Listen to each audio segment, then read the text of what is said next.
and this year's NAIDOC theme is Keep the Fire Burning, Black, Loud and Proud. I'd now like to introduce the UNE Elder in Residence, Uncle Colin Ahoy, who will come and welcome us to country. Thank you.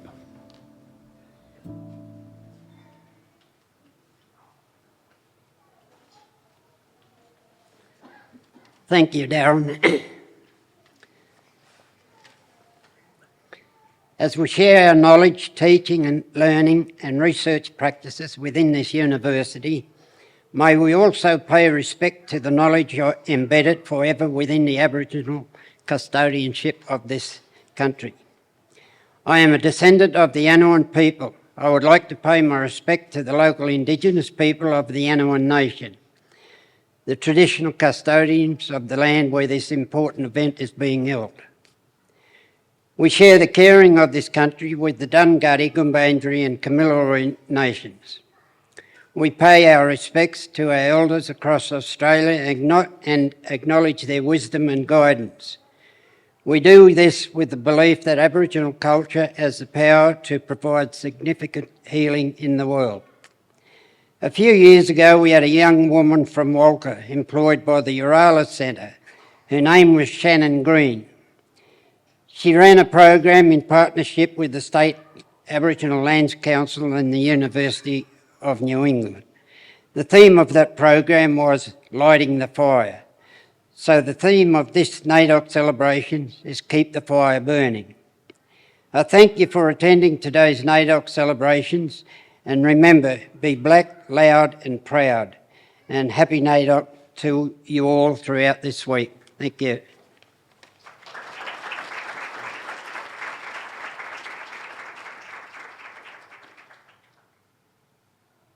I would like to thank everybody for coming here today. It's wonderful to see such a huge crowd on what is not really a wonderful day, unfortunately, for our flag raising ceremony this year. I'd like to start by acknowledging our special guests here today. So first of all, the elders and members of the local Aboriginal community, thank you for coming and welcome. And our guest speakers, Vice-Chancellor and CEO, Professor Chris Moran, Lynnette Marlow and Mr. Greg Strong. And I'd also like to thank the Deputy Vice-Chancellor, Simon Evans, and our Chancellor, James Harris, for attending here with us today as well. Thank you. And lastly, but not least, of course, I'd like to thank the Gangwana kids and teachers for coming down today to join us. So I'm a Miriam man from Zenith Kes, and to me this year's NAIDOC theme, Keep the Fire Burning, Black, Loud and Proud, is a call to reassert our sovereignty as First Nation Australians. So I'd now like to introduce our first speaker today, Vice-Chancellor and CEO, Professor Chris Moran.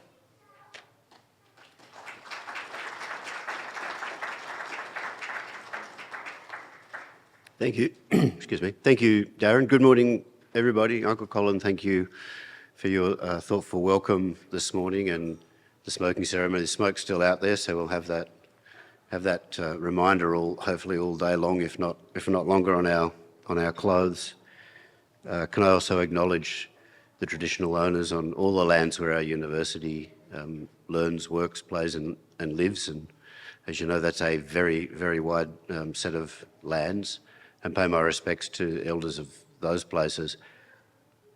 It's an interesting audience to have the room full of Aboriginal and Torres Strait Islander local and further afield people in the room this morning. So can I acknowledge everybody and thank you very much for seeing Oorala as a place where you would gather for NAIDOC celebration this morning. I think we should be very proud of the fact that this place has found itself over a long period of time to be a good place to gather, a good place to share stories, and a good place to both celebrate and reminisce and tell the truth and think about the past. We had the great pleasure of having Lynn Riley, or Lynnette Riley, come to visit us just recently for a 70th birthday event. Some of you know Lynn was instrumental in the formation of Oorala, where she saw potential here. And I've got a few words that, for those of you who weren't there, that I'd like to read that Lynnette stated on that evening. And she said, to quote, "I think it's really important that we understand the history of any place that we're involved in, and to get that perspective from different people who involve students, past staff, any community people. We get to see different points of view.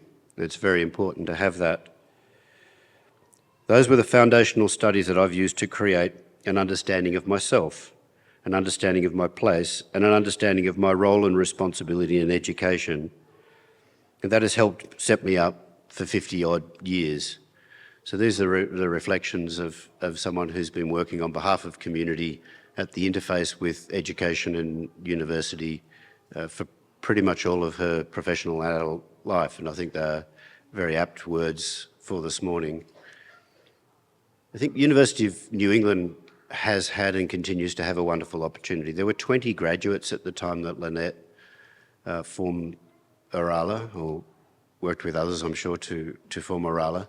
Last year there was 99. We missed out by one on the 100. We have 1,000 students enrolled at the moment. So we're moving towards multiples of students in our system, graduates from the university. I was lucky to be able to attend and say a few words at the local schools award ceremonies this year for Aboriginal and Torres Strait Islander students across all of our schools here in Armidale. And I'd like to repeat some of the notions that I tried to communicate to teachers, students and parents that were in the room that day. The University of New England only exists because the people of this place saw the need to create more opportunity through education, through tertiary university education, way back in the 1920s. In fact, you go back into the 1890s to find the original vision, and the vision from the beginning was education for all, education for everybody. So I have some nice statistics in here about how much better the University of New England is doing with our Aboriginal and Torres Strait Islander community, but it's just not enough. It's just not enough when you think of the proportion of people in our region, the proportion of people in our town, the proportion of people in our neighbourhood who are Aboriginal and Torres Strait Islanders. So we would like to see significant additional opportunities for those people. And what I tried to say to the children in the room, they may have been listening or not to some old white ball guy from the university, that everybody has a place in this university. And if anybody tells any of our children or any of our school pupils that they don't, I told them to look those people back in the eye and say, well, I'm going to work harder. Because that's what the original proposition was for the University of New England. You're prepared to put in the work, the university will do the rest with you and provide the experience and the opportunity. And who knows how many Lynnettes, how many others of our now hundreds of graduates can change the future, not just of this place, but of many places. So thank you again for coming to our NAIDOC celebration. Thank you for making this place a place where you want to come.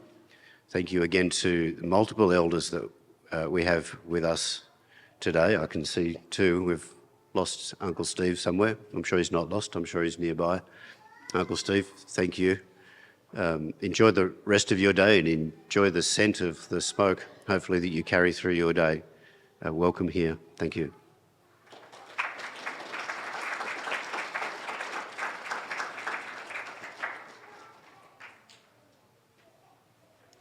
Thank you, Professor Moran. Our next guest is a student and academic staff member, Indigenous academic staff member at UNE. Her name is Lynnette Marlow. She is a Ngunnawal and Darug woman and a current candidate for the Doctor of Philosophy here at UNE. And her research is focused on Ngunnawal placemaking. She's also part of a team working on an upcoming film about the resistance of the Darug people, led by the Bidjigal warrior Pemulwuy. or Pemaway, and the film is entitled Pemaway the Movie. In 2020, Lynnette was part of a team that protested against the New South Wales Mole River Dam proposal, which was eventually abandoned in June 2022. Lynnette has extensive experience in both local and federal government, having served as a senior policy officer for the First Nations Treaty Campaign at the Aboriginal and Torres Strait Islander Commission. Ladies and gentlemen, Lynnette Marlow.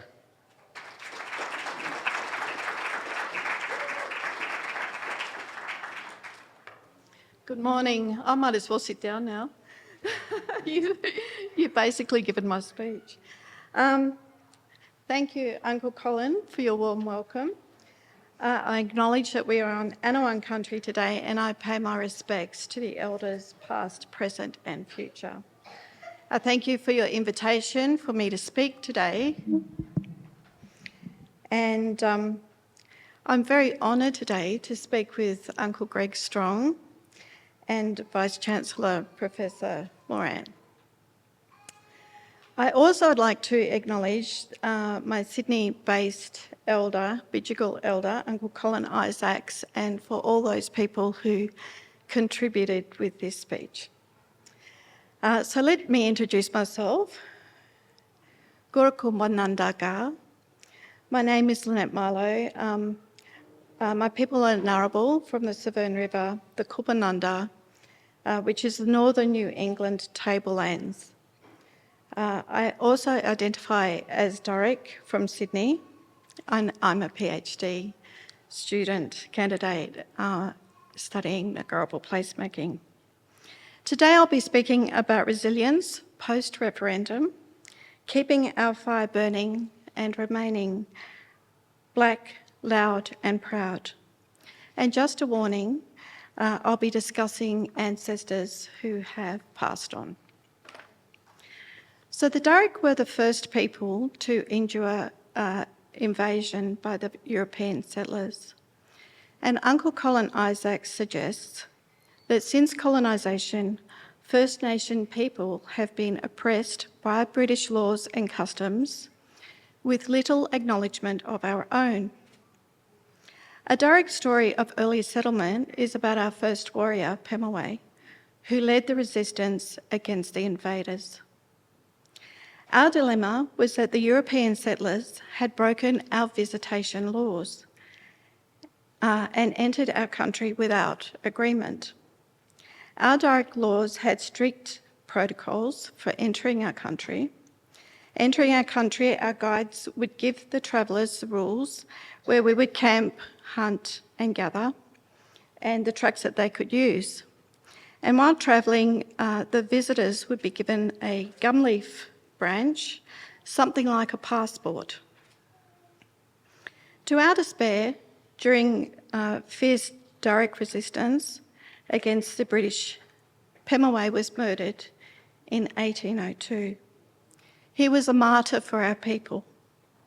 And since then, our motto has been to never give up.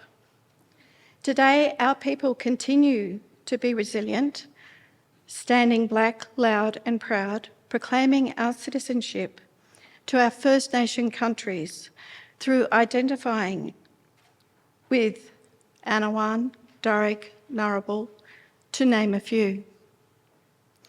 Fast forward, our resistance continued in 1972 with the Aboriginal Tent Embassy protest on the lawns of Old Parliament House in Canberra. A fire was lit, and this fire means passion to some, but personally for me, this fire symbolises our First Nations democracy, where we would sit around the fire and yarn, we would engage in deep listening, and we would resolve our differences. The fire at the embassy has continued for over 50 years, despite several early attempts by the Australian government to dismantle it. Another example of our resistance was the infamous 1992 Mabo versus the State of Queensland court case. It's important to note that Eddie Mabo and co. initially lost their first case, but they stood their ground and eventually won in Mabo 2. The case acknowledged First Nations land rights. The Australian government's response to the Mabo case was the infamous Redfern speech by the former Prime Minister Paul Keating and the Commonwealth Native Title Act. Following Mabo in the 90s, it was an exciting time for First Nations people. In the late 90s, I was employed with the Aboriginal and Torres Strait Islander Commission, ADSIC, in the National Policy Office Treaty Unit. We implemented the Treaty Let's Get It Right marketing campaign and the National Treaty Information and Awareness Strategy to educate First Nations people on the benefits of a treaty between Australia and with the Australian governments. One of my ADSIC mentors was Gomeroi elder, statesman and delegate for this region, Uncle Lyle Munro Sr. Uncle Lyle shared invaluable wisdom and knowledge with me about resilience and his involvement with our First Nations, with our first Indigenous nationally elected committees, the National Aboriginal Consultative Committee and the National Aboriginal Conference, which he led in the 1970s and 80s. At that time, former Prime Minister, the late Malcolm Fraser, met with Uncle Lyle, and that was the beginning of the early treaty or Makarrata discussions. Uncle Lyle promoted truth-telling, reconciliation, and a treaty between our First Nations and non-Indigenous people as a way for our country to heal. Furthermore, in another example of our resilience in the late 1990s, Uncle Lyle and Uncle Colin Isaacs and many of our other elders in this region founded the Mile Creek Massacre Memorial Commemoration, a prominent place for truth-telling and reconciliation in Australia. They are supported by the Friends of Mile Creek, a non-Indigenous organisation. And we should take our elders' leadership as an example of where to go post-referendum as we aim towards reconciliation while still being loud, black, loud and proud. In the early 2000s, the Council for Aboriginal Reconciliation's final report called for the government to recognise that the land and its waters were settled as colonies without consent of its First Nations people. And as a sign of goodwill, 250,000 Australians walked across the Sydney Harbour Bridge in support of CAR's recommendations. It was the largest demonstration in Australia's history, an achievement our nation should be immensely proud of. However, in 2002, to our dismay, the Howard government began dismantling ADSIC. And in an act of resilience, Aboriginal-led organisations and the Australians for Native Title and Reconciliation continued with a national treaty conference, which was supported by peak bodies such as the Australian Council of Churches and the Australian Medical Association. The late former Prime Ministers Hawke and Fraser agreed to speak at this conference, and our keynote speaker was the late David Irvine, the Northern Ireland Progressive Unionist Party leader. Irvine was one of the negotiators for the 1998 Northern Ireland Good Friday Agreement, and he urged Australians to move from the politics of division to the politics of peace with our First Nations people. He suggested that the politics of peace was difficult, but it was worth it. After ADSIC there were positive steps towards reconciliation and First Nations rights and justice. For example, the Queensland-based Foundation for Aboriginal and Islander Research Action's chairperson, Les Mauser, was elected as the United Nations International Coordinator for Indigenous Peoples.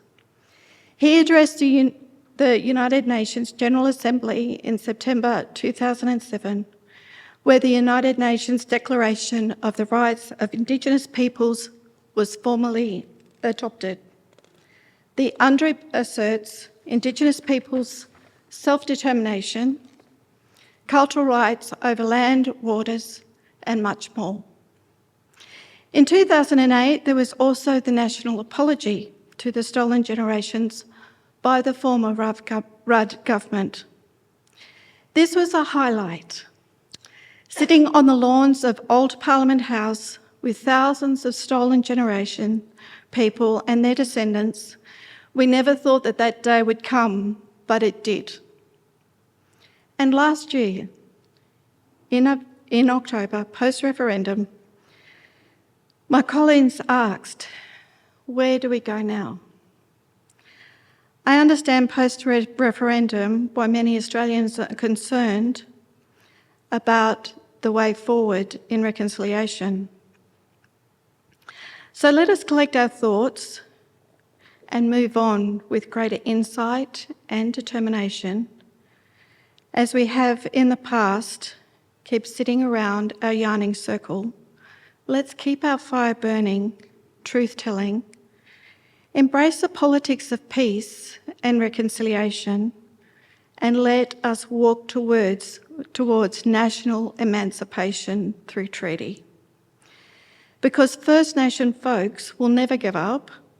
We will always be black, loud and proud. Let's keep that fire burning.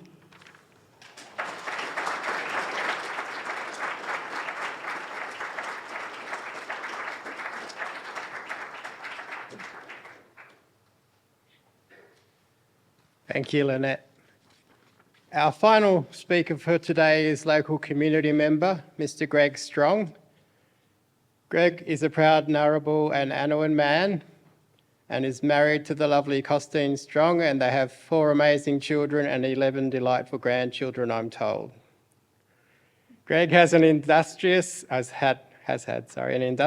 fulfilling career in health, government and non-government organisations, health management, community development and engagement. He spent the past 43 years of his life advocating, bridge building and mediating for the cause of Aboriginal people. Greg is currently employed as a statewide educator with Education Centre Against Violence, working with the male perpetrators and domestic and family violence. He has a passion to raise awareness of the impacts of domestic and family violence, particularly in the Aboriginal community, but also across the wider community. Mr. Greg Strong.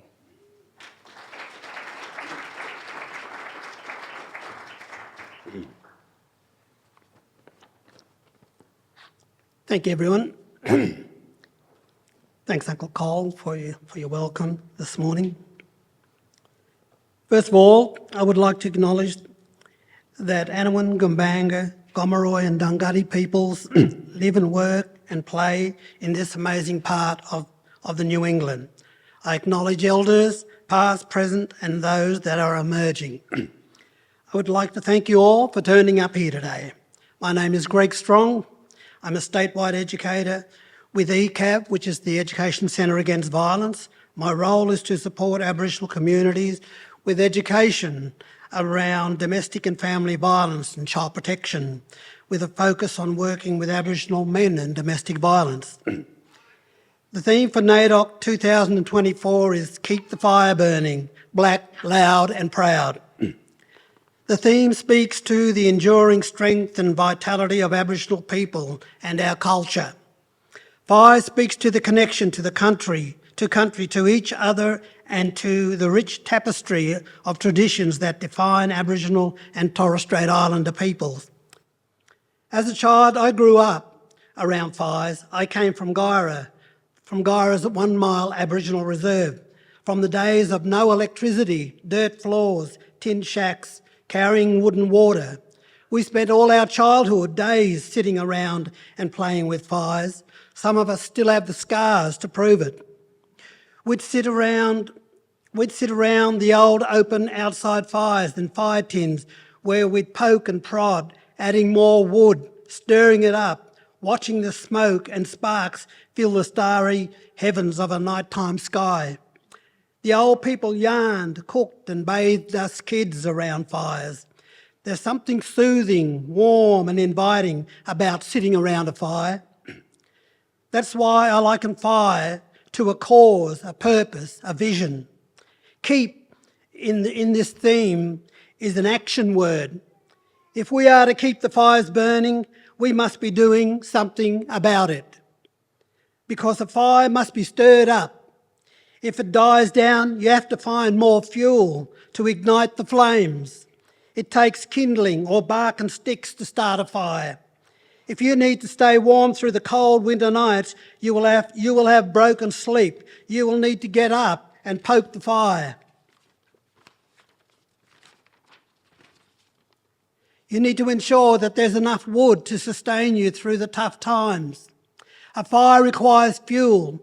As kids, we had to go out and get wood, sometimes a couple of kilometres away, carrying it in old potato sacks.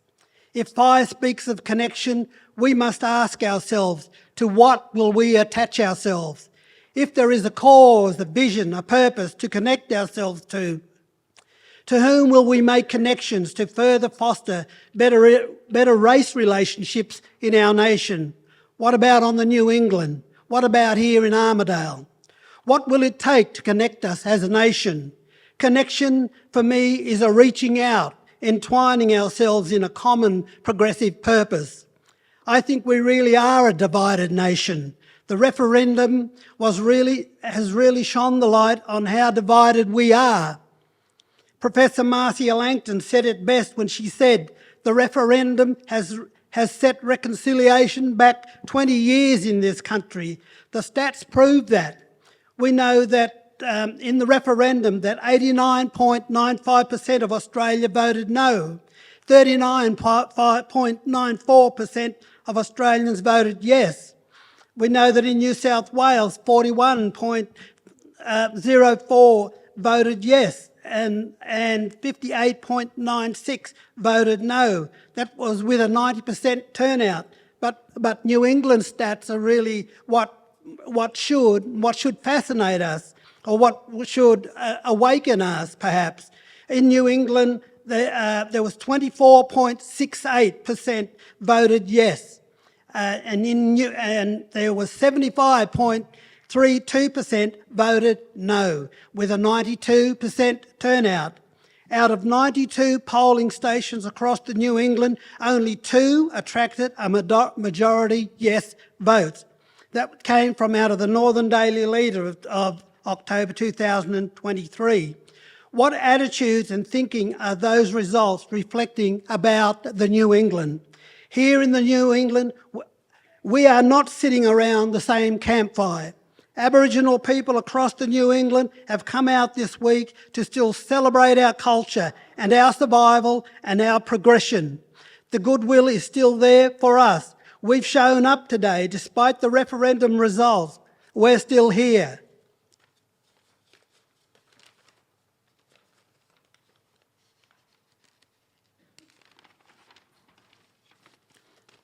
I wonder if local politicians, local councils, local businesses, Hunter New England Health, education, including this uni and local private schools, legal and justice systems, the Christian community, have a collective conscience about the marginalisation of New England's Aboriginal communities.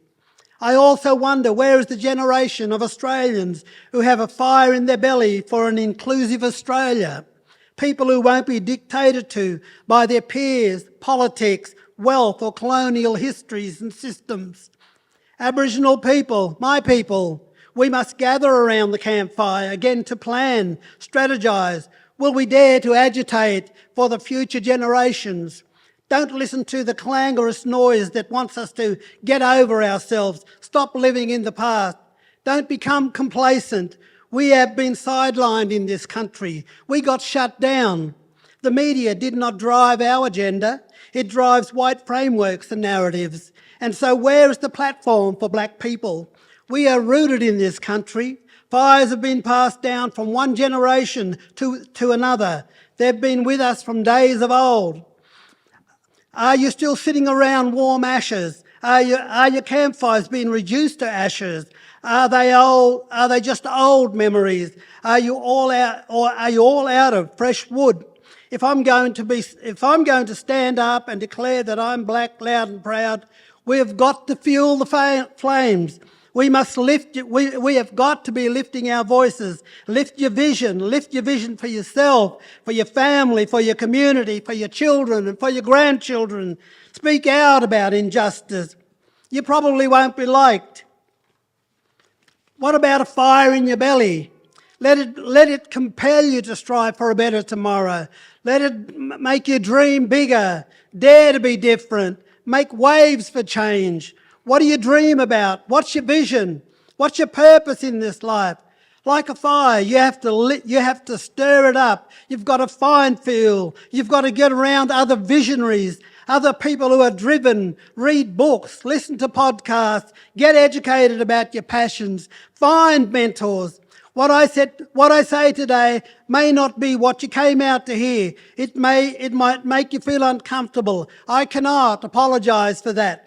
If we must continue to participate in NAIDOC Week celebrations, we cannot continue to perpetuate the false delusion that we are all sitting around the same campfire. I declare that we are not. How can we when there are so many unresolved historical, social, health, political and justice controversies that are endemic to our nation? We haven't even begun truth-telling here in the New England. I'm reminded of an old song, Keep the Home Fires Burning, that comes from the First World War. But I remember hearing my old uncles from the Second World War sing this song. But I just wanted to read out the words from the refrain. It says, keep the home fires burning while your hearts are yearning. Though your lads are far away, they dream of home. There is a silver lining through the dark cloud shining. Turn the dark cloud inside out till the boys come home. We can still get on with nation building, even with our challenges. We uphold and memorialise our Anzacs, and so we should. But where is the war mentality of our nation? Where is the war mentality of our nation today? A challenge to all. A challenge to all of us. Will you risk being labelled an agitator, troublemaker, to keep the fires of reconciliation alive? Will you even sit around the fires with me? Are you very selective about who you will sit around the fire with? Reconciliation is about strengthening relationships between Aboriginal and Torres Strait Islander peoples and non-Indigenous peoples for the benefit of all Australians. However, do we console ourselves to think the referendum was an act of reconciliation, because it wasn't. Reconciliation is the act of causing two people or groups to become friendly again after an argument or disagreement. It is the bringing together of two parties where there has been a wrong and it has to be put right. Reconciliation demands that we stoke the fires together. When we come around the campfire together, we are going to have to bring humility, forgiveness, understanding, solutions. Sure, we'll bring emotions and unresolved conflicts, but we must bring a determination, a passion, a fire in our belly, and loud, proud black and white voices to unite our nation, starting here in Armidale. Thank you.